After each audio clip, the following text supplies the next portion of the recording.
kebudayaan. Suatu pendidikan biasanya berlangsung dengan latar belakang budaya masyarakat tertentu. Pendidikan merupakan salah satu pilar utama dalam melestarikan dan mengembangkan kebudayaan masyarakat. Begitupun ada wujud dari kebudayaan. Yang pertama, norma, nilai, ide, gagasan, peraturan, dan lain sebagainya. Yang kedua, kelakuan berpola dari manusia di dalam masyarakat dalam bentuk tingkah laku, benda-benda hasil karya manusia dalam bentuk fisik. Globalisasi umumnya yang mempunyai makna sebagai bumi, suatu kebutuhan seakan-akan tanpa batas, dunia menjadi amat sangat transparan serta saling bertergantungan antar bangsa yang ada di dunia ini. Terdapat 4 bidang kekuatan gelombang globalisasi yang paling kuat dan menonjol daya dobraknya menurut Emil Salim, yaitu yang pertama, ilmu pengetahuan dan teknologi. Yang kedua, ekonomi regional mengarah ke ekonomi global. Yang ketiga, lingkungan hidup. Yang keempat, pendidikan. Dapat mempengaruhi pemikiran, bahkan perilaku manusia, dan akhirnya tercipta budaya dunia. Perkembangan ilmu dan teknologi. Ilmu pengetahuan dan teknologi merupakan hasil karya dan usaha untuk menggapai kehidupan yang lebih baik. Setiap hasil perkembangan iptek haruslah dapat diakomodasikan dan diadopsi ke dalam bahan ajar, karena kebutuhan pendidikan di masyarakat semakin berkembang dan kompleks. Dengan kemajuan iptek yang harus berkembang menuntut penataan lembaga, struktur organisasi, serta mekanisme kerja dengan memanfaatkan iptek tersebut.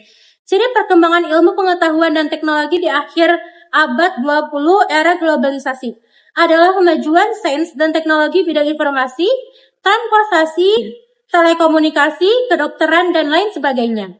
Inilah perubahan yang terjadi di masyarakat untuk masa depan. Perkembangan ilmu pengetahuan dan teknologi dapat dimanfaatkan dalam bidang yang pertama sebagai bahan penelitian, yang kedua sebagai lahan pengaplikasian hasil penelitian, yang ketiga sebagai alat pengembang teknologi, dan yang terakhir sebagai sarana untuk menerapkan teknologi.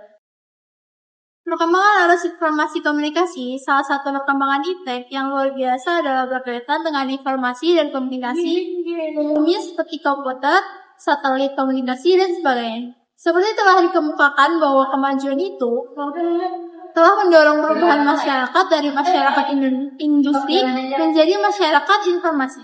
Seperti di Indonesia terjadi perubahan yang hampir serentak dari masyarakat pertanian menjadi masyarakat industri dan informasi. Seiring dengan perkembangan alat telekomunikasi dan transportasi menjadikan manusia walau berbeda, negara dan budaya semakin mudah dalam bidang teknologi dan informasi dan komunikasi. Mengalami kemajuan pesat, tetapi belum semua negara memanfaatkan. Informasi didominasi oleh beberapa negara maju. Peralihan teknologi ke negara berkembang relatif sangat lambat perkembangannya. Oleh karenanya, diperlukan upaya untuk menguasai teknologi itu. Beberapa faktor yang perlu dipahami dalam upaya tersebut diantaranya adalah: 1. Teknologi berbasis satelit yang mutakhir perlu dikembangkan. Kedua, penggunaan perangkat digital yang terintegrasi dengan teknologi komputer perlu dikembangkan. Ketiga, penggunaan media elektronik oleh media cetak perlu dikembangkan. Jika itu semua diperhatikan dan dilaksanakan, maka akan mempercepat proses terwujudnya pembangunan masyarakat masa depan atau masyarakat informasi. Yang kelima ada pelayanan profesi.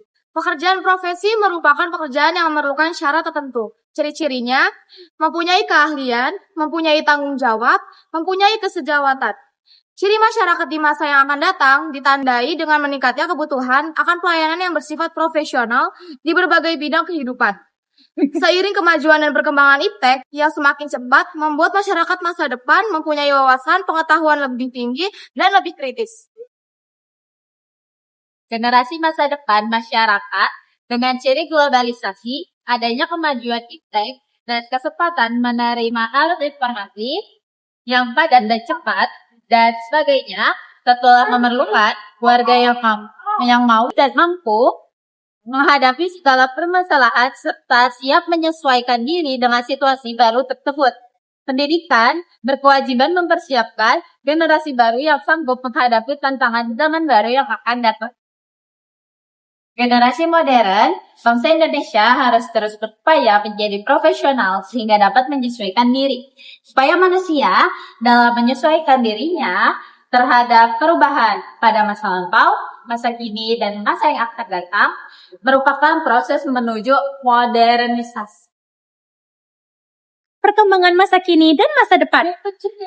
Berdasarkan perkiraan tentang masyarakat masa depan serta profil manusia yang diharapkan berhasil di dalam masyarakat itu, maka perlu dikaji berbagai upaya masa kini yang memungkinkan mewujudkan manusia masa depan tersebut. Meskipun upaya pendidikan selalu berorientasi ke masa depan, namun peralihan ke abad 21 yang akan datang ini sangat penting bagi bangsa dan negara Indonesia karena akan memasuki PJP 2 sebagai era kebangkitan pembangunan nasional kedua. Kajian tentang upaya mengantisipasi masa depan melalui pendidikan akan diarahkan pada yang pertama, nilai dan sikap individu merupakan bagian yang paling berperan dalam memberi arah antisipasi. Yang kedua, pengembangan sarana dan prasarana kehidupan serta budaya. Dan yang terakhir, pengembangan sarana dan prasarana pendidikan. Di aspek pengetahuan dalam sikap yang dapat membedakan. Yang pertama, pengetahuan tentang aspek kognitif, yaitu dapat memahami tentang objek sikap seseorang. Yang kedua, pengetahuan tentang aspek afektif, yaitu suatu nilai yang sangat subjektif. Contohnya setuju, tidak setuju, suka, dan benci.